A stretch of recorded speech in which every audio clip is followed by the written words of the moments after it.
The graveyard shift always carried an eerie stillness, but tonight felt heavier. Nurse Carla glanced at the clock, 2:28 a.m. The glow from the monitors and the rhythmic hum of ventilators were her only companions as she sipped her lukewarm coffee. The call came through suddenly, crackling over the intercom. Assistance needed, room 413. Carla frowned. Room 413?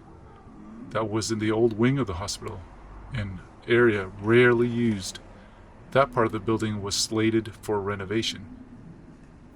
She grabbed her flashlight and made her way down the corridor, her footsteps echoing in the stillness. The further she walked, the more the hospital seemed to change. The sterile, modern hallways gave way to darker, narrower ones. She finally reached the door to room 413. The numbers on the door were tarnished, the edges stained with rust. Her stomach tightened as she reached for the handle. "Hello?" she called softly, pushing the door open. The room was dimly lit. It smelled stale, as though it hadn't been aired out in years. Her flashlight beam swept across the space, illuminating an old hospital bed with rusted railings and a weathered chair in the corner. Then she saw him. An old man was sitting on the edge of the bed, his head bowed, his hands clasped tightly together. His hospital gown hung loose on his frail frame, the thin fabric fluttering slightly in the draft from a broken vent. "Sir?" Carla asked, her voice shaking. The man didn't respond. She stepped closer, her flashlight illuminating his face. His skin was pale, almost gray and deeply wrinkled. His sunken eyes stared down at his hands, which were trembling violently. "Are you all right?" she asked, kneeling in front of him. He finally looked up, and Carla's breath caught in her throat. His eyes were filled with terror. "You shouldn't be here," he whispered, his voice hoarse and trembling. "I'm here to help you," Carla said, keeping her voice steady. "What's your name? Are you in pain?" The man shook his head slowly. They told me not to leave this room." Carla frowned.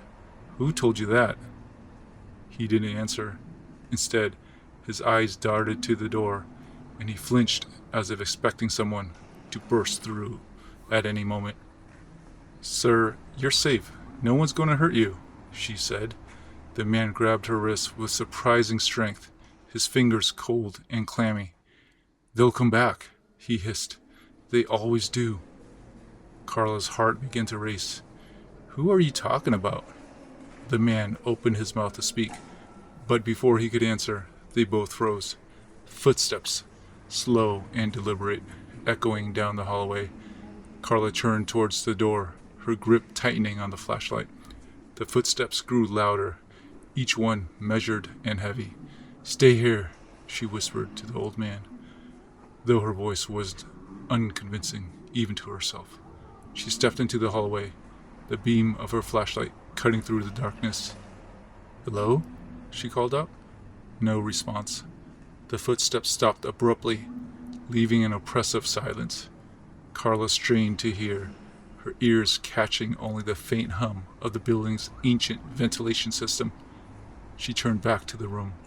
The old man was no longer there. "Sir?"